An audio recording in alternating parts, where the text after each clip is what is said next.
Hello everyone, welcome to Saroj Mishra YouTube channel में। YouTube channel पर आप सभी का बहुत बहुत स्वागत है। कहीं से भी अच्छी assistant professor recruitment notification release होती है तो मुझे लगता है मोस्टली मैं विद इन 1 वीक या सेम डे नोटिफिकेशन कवर कर देती हूँ। तो आप में से जितने भी कैंडिडेट हैं जो असिस्टेंट प्रोफेसर बनना चाहते हैं तो मेरे वीडियोस को उस ऐसे ग्रुप में शेयर कर दिया करें जहां पर ज्यादा से ज्यादा कैंडिडेट असिस्टेंट प्रोफेसर पोस्ट या रिक्रूटमेंट नोटिफिकेशन पाना चाहते हो, क्योंकि लगभग जितनी भी नोटिफिकेशंस आती है अगर अच्छे नंबर ऑफ वैकेंसीज होती हैं तो मैं जरूर कवर कर देती हूँ। हाँ, एक दो वैकेंसीज होती है तो मैं उसको इग्नोर कर देती हूँ। तो परमानेंट पोस्ट पर नई नोटिफिकेशन आई हुई है तो सबसे पहले ये जो क्वेरी रहती है कि परमानेंट है या टेम्पोररी है, तो पहले तो ये परमानेंट पोस्ट है। दूसरी चीज ये कि गवर्नमेंट कॉलेज है, सरकारी कॉलेज है, सरकारी पे स्केल ऑफर किया जाएगा बिल्कुल, और ऑल ओवर इंडिया से कैंडिडेट अप्लाई कर सकते हैं। तो सरकारी कॉलेज में परमानेंट पोस्ट पर असिस्टेंट प्रोफेसर बनने के लिए नई नोटिफिकेशन है। इसके लिए सीरियल नंबर 1 पर आप देखेंगे एडवर्टीजमेंट अलग से दिया हुआ है, जनरल इंस्ट्रक्शंस अलग से दिए हुए हैं, यूजीसी रेगुलेशन वगैरह और बाकी रेगुलेशंस भी जो चेक करना चाहते हैं वो अलग से चेक कर सकते हैं। हालांकि मैं वीडियो में सारी डिटेल्स कवर कर दूंगी। तो चलिए एक एक करके सबसे पहले एडवर्टीजमेंट में क्या क्या चीजें मेंशन की हुई हैं वो देख लेते हैं, नंबर ऑफ वैकेंसीज वगैरह। इसमें ज्यादा पोस्ट है थोड़े कंपैरेटिवली, एंड सारे के सारे पोस्ट ऐसे है कि अनरिजर्व कैटेगरी में, इसमें किसी भी कैटेगरी से आप अप्लाई कर सकते हैं, किसी भी अन्य category, SC ST PWD general EWS सभी कैटेगरी के कैंडिडेट अप्लाई कर सकते हैं। सबसे पहले जो पोस्ट है वो है केमिस्ट्री के लिए, टोटल 5 वैकेंसीज हैं। देखें, अप्लाई करते समय आपको ये जरूर, हाँ फ्री है अगर किसी के लिए एप्लीकेशन तो फिर तो ठीक है, फ्री है तब तो अप्लाई कर दें। लेकिन अगर नॉर्मली अगर फीस के साथ एप्लीकेशन कर रहे होते हैं तो जरूर देखें कि आपने किस कैटेगरी से नेट पास किया है, या फिर साइंस सब्जेक्ट है तो किस कैटेगरी से साइंस सब CSIR नेट पास किया। और अगर आपके पास पीएचडी होती है तो फिर नेट या CSIR नेट की जरूरत नहीं होती है, आप डायरेक्टली भी मास्टर डिग्री प्लस पीएचडी के साथ अप्लाई कर सकते हैं। तो नेट के केस में आपको जरूर देखना चाहिए कि किस कैटेगरी में वैकेंसी और आपने किस कैटेगरी से नेट क्वालिफाई या CSIR नेट क्वालिफाई किया है, वो चेक करके ही अप्लाई करें, नहीं तो फीस हो जाएगी वेस्ट। तो केमिस्ट्री में टोटल 5 वैकेंसीज हैं, फिलोसफी में 4 वैकेंसीज हैं, मैथमेटिक्स में 2, इकोनॉमिक्स में 1, फिजिक्स में 3, इंग्लिश में 2, हिंदी में 2, हिस्ट्री में 2, फिजिकल एजुकेशन, ये फिजिकल एजुकेशन अलग है, फिजिकल एजुकेशन स्पोर्ट्स वाला ही है। संस्कृत में 1 वैकेंसी, कंप्यूटर साइंस में एंड पॉलिटिकल साइंस में। तो टोटल मिला के इतनी वैकेंसीज है। आज के रोजगार समाचार में मुझे ये एडवर्टीजमेंट मिला, Saint Stephen's college, university of Delhi, Delhi 110007, मतलब यूनिवर्सिटी ऑफ दिल्ली के अंतर्गत आने वाले कई सारे कंस्टिट्यूएंट कॉलेजेस हैं, उनमें से एक है ये गवर्नमेंट कॉलेज है, बिल्कुल परमानेंट पोस्ट है।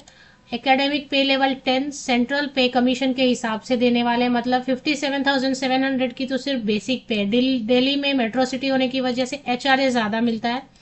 आपको भी पता होगा कि मेट्रो सिटीज में HRA सबसे ज्यादा होता है, इससे सैलरी ज्यादा बन जाती है। तो 90,000, तो मतलब मैं ये 90,000 आपको लिख के बोल रही हूँ, इससे भी ज्यादा सैलरी बनती है। टोटल ग्रॉस सैलरी इससे भी ज्यादा बनती है, क्योंकि प्रोविडेंट फंड वगैरह भी मिल रहा है ना, वो कट होता है। चलिए भी देख लेते हैं इसमें और क्या क्या चीजें लिखी। एलिजिबिलिटी क्राइटेरिया में लिखा है कि मास्टर डिग्री 55% या अब मार्क्स के साथ में होना चाहिए। अगर साइंस सब्जेक्ट है तो CSIR नेट, नहीं तो फिर UGC नेट चलेगा। या फिर अगर आपके पास नेट या CSIR नेट नहीं है, डायरेक्टली आपने PhD किया है तो वो भी चलेगा। PhD को भी अलाउ कर दिया, विदाउट नेट आप अप्लाई कर सकते हैं। अभी एक और ऐड कर दिया है, वर्ल्ड यूनिवर्सिटी रैंकिंग में आने वाले टॉप 500 में से किसी एक फॉरेन यूनिवर्सिटी या फॉरेन इंस्टीट्यूशन से आपने अगर PhD डिग्री की हुई है तो भी आप नेट के बिना अप्लाई कर सकते हैं। तो ये सारी चीजें अब इसमें देख लेते हैं। इसमें इतना ही लिखा है। जनरल इंस्ट्रक्शंस में चलते हैं फीस वगैरह की डिटेल्स के लिए। तो दिल्ली में जॉब लोकेशन रहेगी, अप्लाई तो आप कहीं से भी कर सकते हैं। फ्रेशर भी, असिस्टेंट प्रोफेसर की एक पोस्ट ऐसी है जिसमें फ्रेशर भी बिल्कुल अप्लाई कर सकते हैं। अब इसमें क्या क्या चीजें लिखी हुई है वो देख लेते हैं। पहले इसकी फीस जो ना दिल्ली यूनिवर्सिटी में बहुत कम होती थी, अभी मैं इस बार देख रही हूँ एक दो एडवर्टीजमेंट जो नई आ रही है ना उसमें फीस काफी ज्यादा रख रहे हैं, और सबके लिए फीस रख रहे हैं। पहले तो फीस जितने भी गवर्नमेंट कॉलेजेस होते थे दिल्ली यूनिवर्सिटी के अंडर, उसमें बहुत सारे कैटेगरीज के लिए, महिलाओं के लिए फीस होती नहीं थी, बट यहाँ पे आप सबसे फीस ले रहे हैं। लास्ट भी कल परसों मैंने एक वीडियो बनाई है, उसमें भी फीस चार्ज कर रहे हैं सबसे। तो 1500 रुपीज ये फॉर अनरिजर्व कैटेगरी लिखा है। PWD कैंडिडेट्स को भी फीस मांग रहे हैं 250 रुपीज।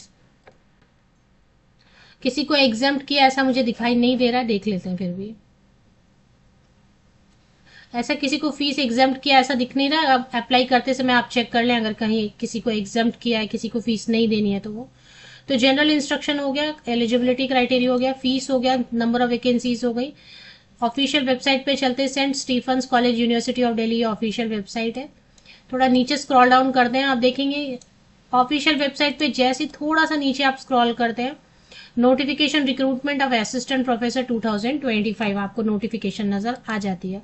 ऑफिशियल वेबसाइट के लिए आप विकिपीडिया कर ले, Saint Stephen's college university of Delhi या सेंट स्टीफन्स कॉलेज विकिपीडिया कर ले। मैं आपको दिखा देती हूँ, मैं आपको बता देती हूँ कि किस तरीके से आपको जो है ना कॉलेज की ऑफिशियल वेबसाइट विकिपीडिया से मिल जाती है। और ये विकिपीडिया पे अगर लिंक ओल्ड लिंक नहीं रहेगा, नया लिंक रहेगा तो ऑथेंटिक रहता है। कई बार कुछ लिंक्स पुराने लिंक्स रहते हैं तो वो काम नहीं करते हैं। तो सेंट स्टीफन्स कॉलेज विकिपीडिया आपको करना है। बड़े बड़े जो कॉलेजेस हैं, यूनिवर्सिटीज हैं या बड़ी ऑर्गेनाइजेशन, उनकी कुछ गलत वेबसाइट भी बन जाती है, इसलिए हमेशा विकिपीडिया के थ्रू आप जाएं, उसके जो है ना लिंक्स ऑथेंटिक रहते हैं।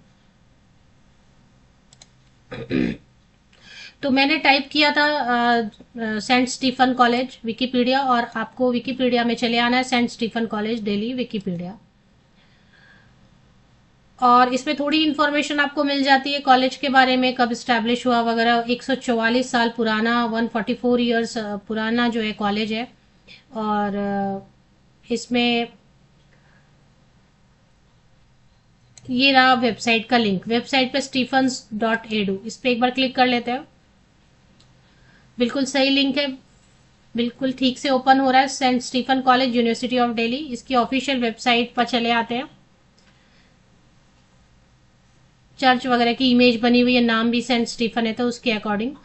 और थोड़ा सा नीचे स्क्रॉल डाउन आप करते हैं तो रिक्रूटमेंट ऑफ असिस्टेंट प्रोफेसर 2025, ये आपको एडवर्टीजमेंट पे, इस पे आप क्लिक करते हैं तो पेज ओपन होती है जिसमें की सारी डिटेल्स दी हुई हैं। एडवर्टीजमेंट है, जनरल इंस्ट्रक्शन है, यूजीसी रेगुलेशन है, और कुछ और भी इंफॉर्मेशन आप रखना चाहते हैं।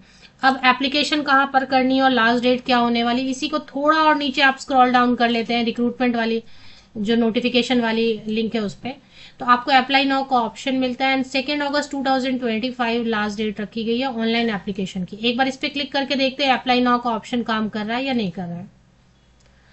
तो ये अप्लाई नाउ करने पर ये पेज ओपन हो रही है। एंड ऑलरेडी रजिस्टर्ड, मतलब आपको पहले, सबसे पहले इस जगह पे आके आपको रजिस्टर करना पड़ेगा।